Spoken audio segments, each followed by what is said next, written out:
scale of our planet's problem is too great to be solved without an integrated approach of science and spirituality. Okay, unless you are going to build some value to other people and more importantly to society, even a dog on the street is not going to respect you. That was the first lesson. When you serve people selflessly, you may not get much outer fruits, but you get tremendous amount of inner fruits. That is why we serve.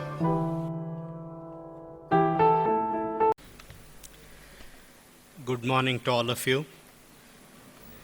Shri Swami Gnananandji, Dr. T.J.K. Murthy, Shri Sai Prasad Vishwanath, dignitaries on the dais, and all the student community who have gathered here.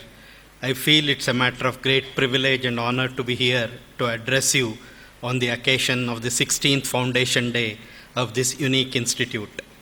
Founded on 10th September 2000 on the vision, ideals and values of Swami Vivekananda, the Vivekananda Institute of Human Excellence under the reputed Ramakrishna Math, Hyderabad, has been serving the society over a decade now.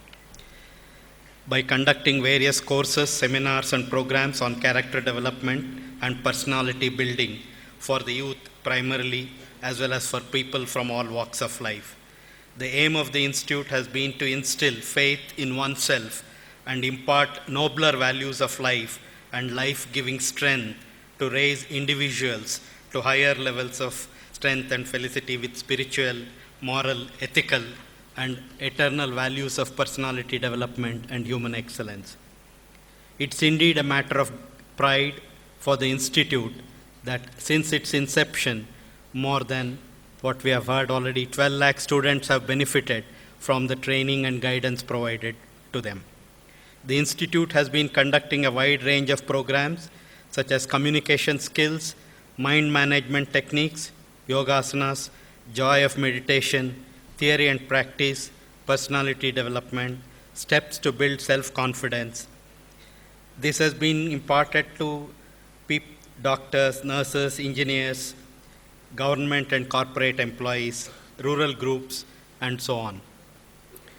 Swami Vivekananda envisioned an educational system wherein the rich cultural and spiritual heritage and tradition of this country, based on values like sacredness of knowledge, shraddha, and devotion to truth, blended with modern science, scientific temper, rationality of outlook, fearless and objective investigation into the nature of the physical world, and the technological skill, work, efficiency, and teamwork. Vivekananda was a great scientific visionary of all times. He strongly believed that scientific attitude is a key to the pursuit of truth. He said, "Do not believe a thing because you read it in a book. Do not believe a thing because another has said it. Find out the truth for yourself." That is rationalization. He sowed the seeds of Vedanta in the West and scientific growth in India. Swamiji's profound knowledge on science shows us that the basis for good scientific knowledge among the masses is proper education.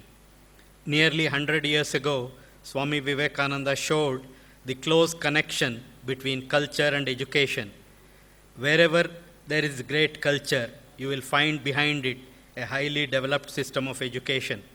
Ancient India could produce a great culture because it developed a wonderful system of education.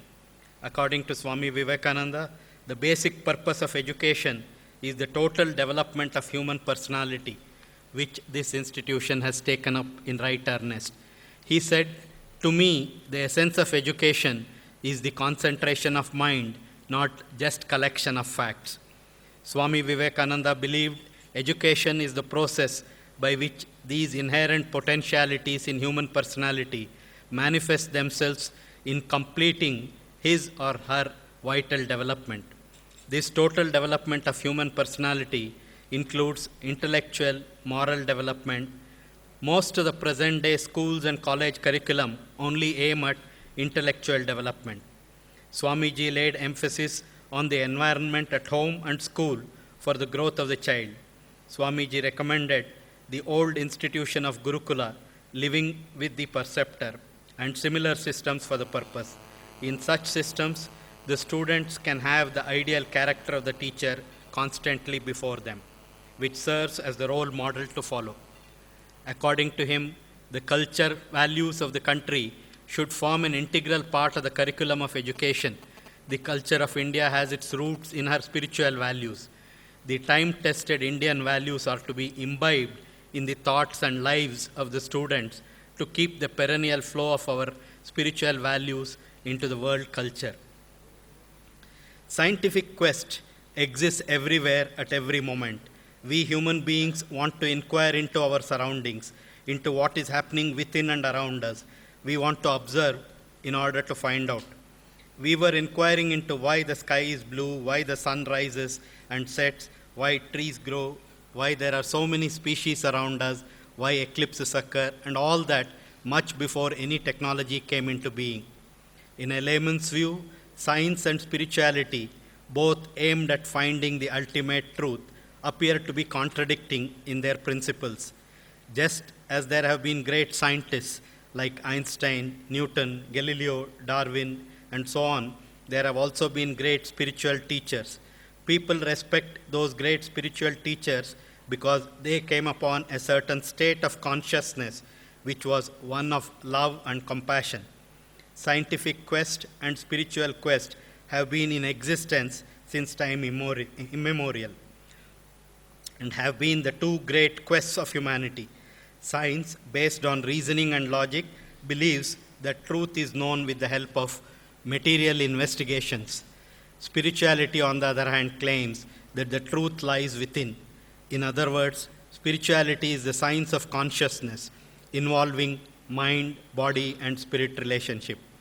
While the former is on the path to discover the order in the external world of space, time, energy, and matter, the latter focuses on our consciousness. This implies that the spiritual and scientific quests are two complementary inquiries into reality. The two quests have to go hand in hand, though the division between the two itself is the creation of human mind. Human knowledge is half-baked unless it covers both aspects of reality, matter as well as consciousness. One requires something beyond knowledge, namely insight into the truth. Without that insight, which is a direct perception of the truth, there is no alteration of our consciousness. In the field of science also, an insight is essential, but only for the first person who discovers the truth. If Einstein did not have a deep insight into the questions of space, time, matter, and energy, his mind could not have come upon the totally new perspective. The theory is not the truth, but the model is not reality. We have to do experiments to find out what is true. It is only when we listen and consider and neither quickly accept nor reject, but live with the question and explore it through our own observation that we may get some truth out of it. The scale of our planet's problem is too great to be solved without an integrated approach of science and spirituality. The power of consciousness needs the systematization of the scientific method, and the tools of science depend on the wisdom and creativity of individual consciousness to guide it in a meaningful direction. More and more scientists are recognizing this need, in part because fundamental science has come to a place where the ultimate question of matter and creation cannot be understood unless consciousness is accounted for and factored in. Consciousness may well be the common ground on which the objective and subjective worlds are derived and united. With this vision, scientists have begun to meet and discuss solutions to global issues of health, hunger, conflict resolution, climate change, and economic injustice from a perspective that joins science and spirituality. Swami Vivekananda saw that India would be able to overcome poverty and backwardness only by mastering technology. He saw that science is not contradictory to the eternal spiritual principles, which is the foundation of Indian culture. He played a vital role in understanding and establishing centers for higher education and scientific research across India. It is well known that Swami Vivekananda met Jamshedji Tata on a ship in 1893 and discussed the latter's plan of bringing the steel industry to India. He put his thoughts into action when he urged J.R.D. Tata to set up institutions for the sake of furthering science education in India. Today, the Indian Institute of Science, Bangalore, has become a center of excellence in the world, thanks to Vivekananda's holistic vision. It will not be out of place to mention here that ISRO has been born and grown to today's stature thanks to the contribution and insight of visionaries and intellectuals who have been associated with the Indian Institute of Science either as students or as teachers, such as Dr. Vikram Sarabhai, the father of Indian space program, Dr. Satish Dhawan, the architect of the Indian space program. Science as it is known today is of relatively modern origin, but the traditions out of which it has emerged reach back beyond recorded history. The roots of science lie in the technology of early tool making and other crafts.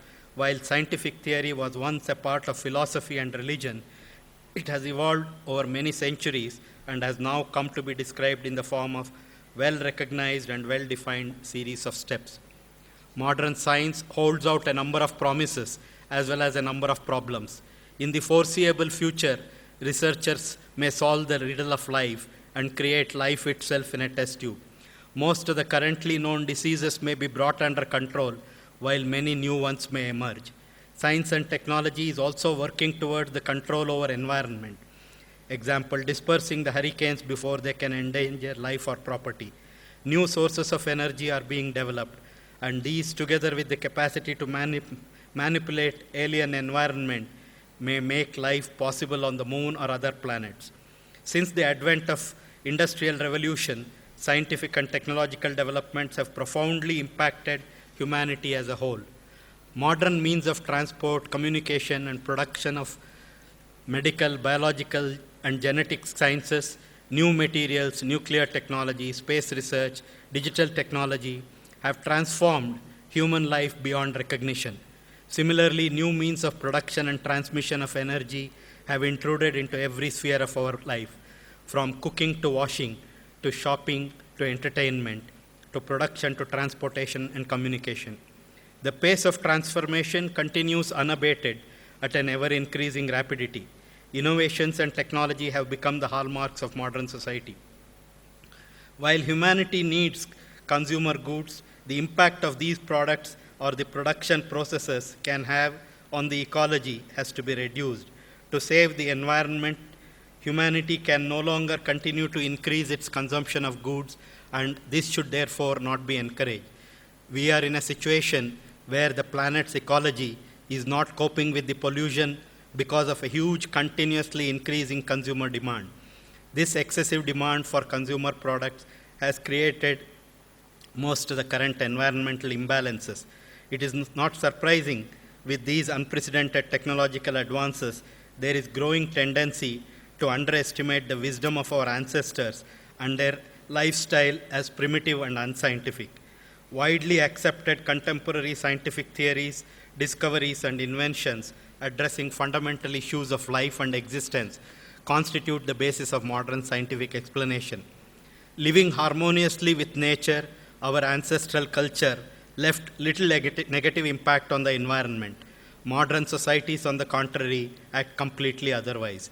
We need to understand the implications of overusing the natural resources to our basic existence on this planet. Sustainable development requires the implementation of environmentally friendly technologies which are both efficient and adapted to local conditions. It allows improvement in economic performance while minimizing harm to the environment by increasing the efficiency in the selection and use of materials and energy sources. Control of impacts on ecosystems, development and permanent improvement of cleaner processes. The principles of sustainable development should be considered rights of the present and future generations instead of the needs and a prerequisite for global welfare. Space-based systems deliver information and services that protect lives and environment, enhance security, and simulate industrial and economic development. Advances in satellite remote sensing, global navigation, satellite system, geographic information systems make it easier to integrate ecological, environmental, and other information for developing predictive models that can be used in the surveillance and control of diseases, etc. Satellite communication technologies can help bring medical experts into contact with patients and health practitioners in remote and rural areas and in disaster situations. Earth observation from space, complemented from other application, is a cost-effective method for effective monitoring. The recent success of ISRO's Mars mission is a result of tremendous team effort and innovative use of limited resources to achieve defined goals. This success has brought in a tremendous confidence among the people of all walks of this country and a self-belief that we Indians can achieve great results. Before I conclude, let me remind you of the wonderful opportunity available to each one of you in making use of the knowledge and the skills you have acquired, and a need for continuing to acquire them to address the issues facing us and leave a footprint of yours in the world by striving to make this earth a better place to live for the posterity. We need to improve our skills and the ability to address the issues objectively through a rigorous scientific approach, wherein all the implications of tackling the problems we are facing through many different options and carrying out an analysis of the pros and cons and bring it to the fore before preferred approaches.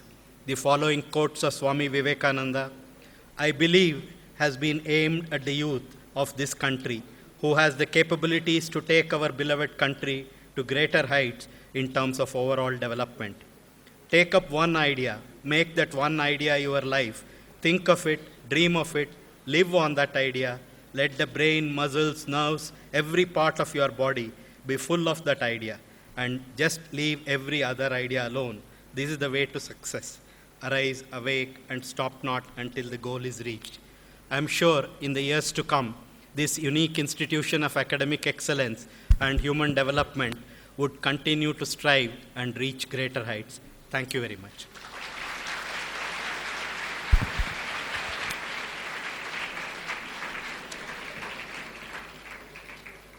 Really, what a wonderful message Dr. A.S. Kiran Kumar sir has given us, you can realize.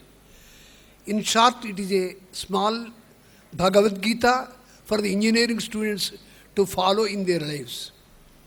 We are extremely grateful to you, sir, for the wonderful message covering Vivekananda, spirituality, science, technology, and the modern world in which we have to think of developing the nation through technological basis. We now go on for 10 minutes question answer session. You know he is a great celebrity of India with a definite future in his mind. You ask questions very briefly, straight, and he would be able to give us the wonderful information. So please share your personal experiences and problems faced in ISRO and how you solved it. See, while we were doing the Mars mission, for example, we faced a number of specific problems. While you are aware, the Mars mission was a program where we at ISRO for the first time were going to take an object beyond the sphere of influence of Earth, go into heliocentric orbit, and then take the object about 200 million kilometers before the object is put into the orbit of Mars. For this, we had to build propulsion system which had to have a very specific capability of being reignited after a gap of about 9 months. While we have been building our communication satellite, which is put into a 36,000 kilometer circular orbit, the propulsion system that we had developed was required to work for about a month from the time we launched. And after that, it would have put the satellite in the circular orbit, and then its job is over. Whereas in the Mars mission, we had to shut off this propulsion system after the initial injection into the Mars orbit, which happened on the 1st of December 2013. Then around 24th of September 2014, almost 9 months later, we had to re-energize that particular engine. So before re-energizing, anyway, you have a lot of apprehension. Now, here is a unit which has been switched off, Now there are plumb lines, in the plumb lines, whether any clogging happens, whether the fuel that is supposed to flow from the tank, will it reach the engine? So there were a large number of questions that were being posed. Now the only way to understand or address these was by conducting on-ground simulations. So we went through a series of ground simulations and demonstrated that whatever concepts we had built into this satellite could be verified. And then there will also be some unforeseen events. If some unforeseen event happens, how to take care of that. So it was a process of almost 1 month of rigorous question answer sessions internally. What if a plumb line has got blocked? What if the engine does not start? What if the command you give does not work? So like that, for each of the questions you had to find answers and alternative solutions, and then based on that plan a set of experiments, and then once you are satisfied those experiments work, conduct the actual firing on the day of insertion. So while the Mars mission itself was being conducted, we had many events like that where we had to foresee something which we had not planned while we had initially designed the system, and then look at ways of overcoming them. One similar issue was we had to shut off the pressurizing bottles. They contained gaseous helium. Now that gaseous helium, if it is allowed to enter into the fuel and the oxidizer tank, then only what we call a pressurized mode of operation happens. But then we had to do it in what is called a blowdown mode. So in that mode, how the system functions. So those were the challenges that we faced, and then of course the success demonstrate that we were able to overcome all such problems. I am Abhasri from Vignan, first year BTech. I wanted to ask you that how you personally got into that means ISRO. How, Okay. what levels, what you do in childhood, how you got into that? Okay. Now, probably my introduction to science or technology happened when I visited one of the mutts in our native place, Hassan. It so happened that the Swamiji at that time took out a Viewmaster from his drawer and asked me to look at that.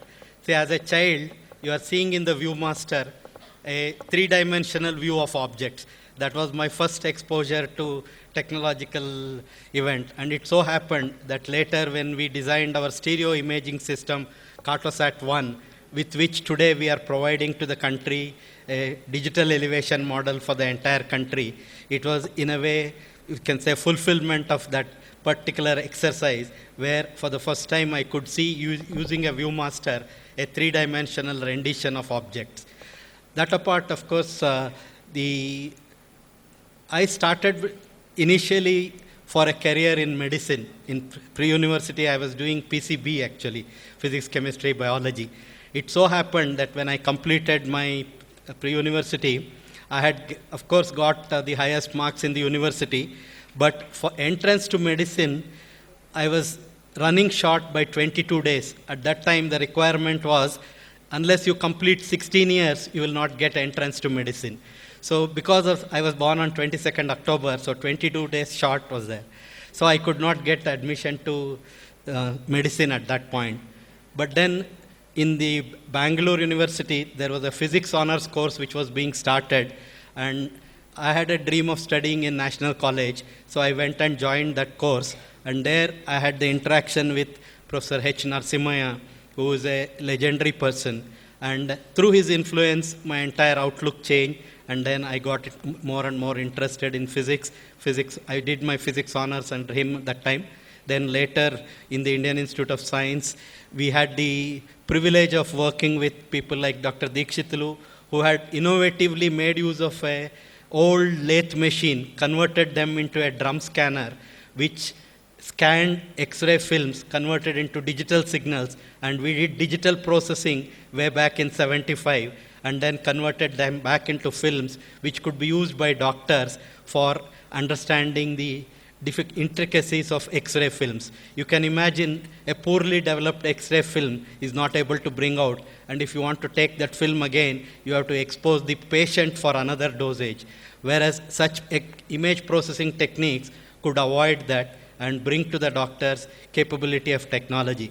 It was a series of events like that which changed my life, and by the time I completed my MTech course in institute, I got the job in Space Application Center, and from there I started working on all the imaging system built by ISRO so far.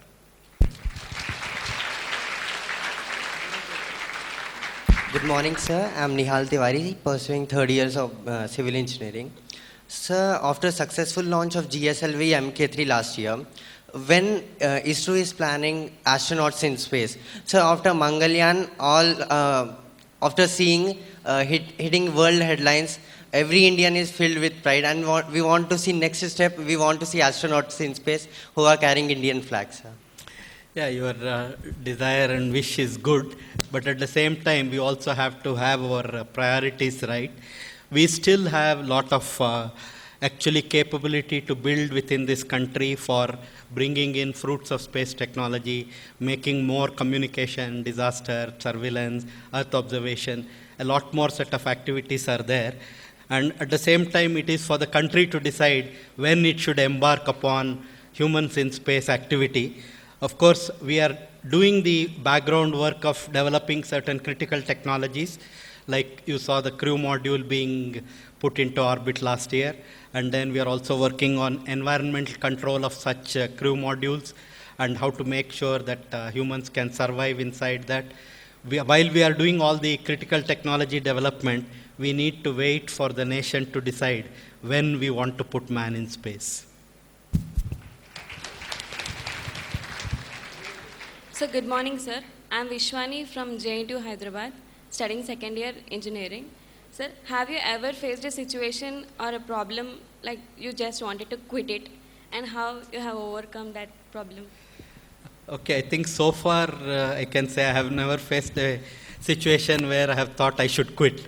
Okay, but like basically the point what you are making is everyone faces in the course of their activities a point where they think they are too far away from the result, whereas actually they may be just one small step away from that.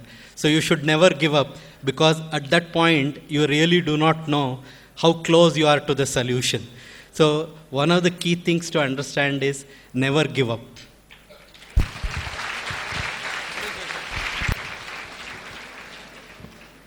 Sir, my name is D. Kaushik, sir. I am from CMR Technical Campus. Sir, when will we expect our Indian to step on moon, sir? Yeah, I thought we just touched that question. See, before the man can, an Indian can step onto the moon, first we also have to do the human space program. And for that, the country has to make up its mind and then decide, yes, now it is time for us to fully put our money and efforts into that.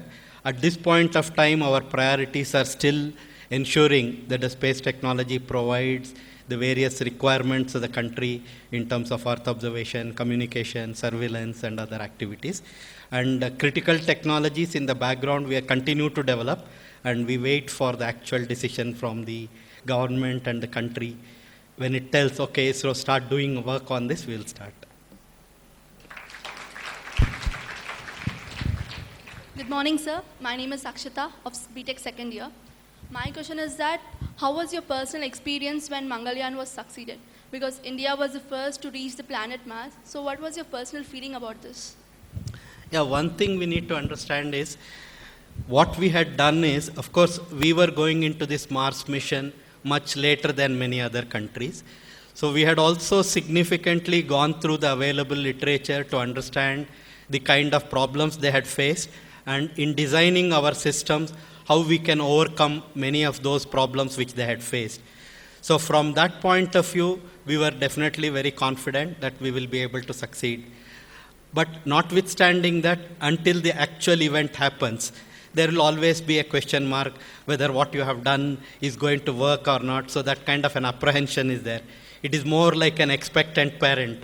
Now you are just waiting for the baby to be born. So it is in the same way, just before the insertion of Mars orbiter into the Mars orbit, see, at that time there is a series of events that happen. You have commanded the satellite almost a few days in advance, and all the activities of the satellite is going to happen on its own. you don't really need to intervene, not because you want to, but you cannot, because the time it takes for the signal to reach there was almost 12 minutes. So by the time you realize something and send a command, it takes time. So you have put everything in the satellite, and then now you are only waiting. That time also the satellite goes behind Mars and there is no communication available until it comes out on the other side. So it was a period of about 18 to 19 minutes where you have done everything you can.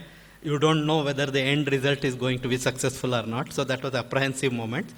But there was a quiet confidence. We have done everything. We have taken care of all the possible scenarios. So it should come out satisfactorily. So that was a quiet confidence in the back, but at the same time, expectancy, what is going to happen. Good morning, sir. I am Sri Lakshmi from CMR Technical Campus. It's such an honor to talk to you, sir. My question is that what motivates you the most during such missions where you don't know what is the end result, the experiment? Of course, one thing in ISRO and the people at ISRO you can see has been ISRO has dedicated itself to bring in this new technology for the benefit of the society. So at the end of the day, in everybody's mind, one thing is very clear. What work we are doing is definitely going to help our countrymen in some way or the other. Just to give you the basic point, see, when in 1957, the first Sputnik went up, Americans and Russians were working about who is better, who is more capable, who is more strong. At that time, we had people like Vikram Sarabhai, who was looking at how this new technology can be made use of for the development of our country, what techniques we can use using this space technology, how we can bring benefit to the country, was their thinking process. So in 1975, when the first experiment was conducted, satellite instructional television experiment, where a satellite was borrowed from America, it was brought over India, and in about 2,400 villages, you can imagine in 1975, hardly the metro cities had the television broadcasting. All other places there was no broadcasting or no television. At that time, in these 2,400 villages, for a 1 year time, experiments were conducted and demonstrated that by having a transmitter on the satellite at 36,000 kilometers, you can bring in information relevant to the villagers, whether it is about agriculture, health, or family planning. All that could be brought to the people using this new technology. So similarly, today we are able to provide, whether it is for fishermen's information or for cyclone tracking and then preventing loss of life. So the work that is being done at ISRO, every one of us realize that we are at the end of the day contributing to the well-being of our society. So that is the biggest motivator to all of us. Good morning, sir. This is Navina. I am from Keshav Memorial Institute, and I am very proud to be a member in this questionnaire. Sir, since 1975, you have been working in ISRO. Around 25,000 people are in your organization. So you are experienced with well-experienced scientists and all the freshers also. So what kind of standards you expect from us, I mean we are from different branches, to enter into ISRO so that we are capable of facing challenges at present and future? Yeah, one of the key things you should be basically looking at is whatever skills you learn, whatever capabilities you acquire, you should find ways of applying them to a practical problem you are facing. If you can translate the capabilities of your skills, knowledge, everything, all that will not be of use if you do not bring it to practice. So the most important thing that we need to look at is work as a team member and then find ways of applying your knowledge to solve immediate problems. It could be a trivial problem, it could be a big problem. But then that attitude of working towards solving the problems is what we look for from the people. Good morning, sir. I am Vivek from ACE Engineering College. I would like to ask about hacking. Hello.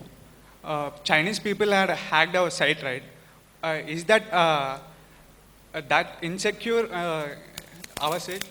No, actually what you are talking about is one defacing which occurred. Actually it was not any hacking. That is what is called some pharma hacking method, wherein certain sites become vulnerable during transition phases, we had stopped using that particular site and we were transiting to our internal secure site during that period. And what they were trying to do is pass off a lot of their advertising material through another credible site. So they were trying to use this as a conduit for bringing in their advertisement into the internet process. There was no loss of information or there was no information kept in that site. So it's actually called pharma hacking, what happened. So it was not any loss of information, and it was not, actually at that point of time, that site was also not being used by us. Hello sir, good morning. My name is Shiva. I am from Vasavi College. You have been achieved so many achievements, sir. And is there anything left that you haven't achieved and wanna achieve now? No, there is a lot more to be done. What we have done is any minuscule, you can say, because there's still so many problems we are facing for the development of our country in terms of whether it is education, medicine, healthcare, or even in terms of monitoring the activities that are going on. There is a tremendous amount of activity still left to be done. Thank you.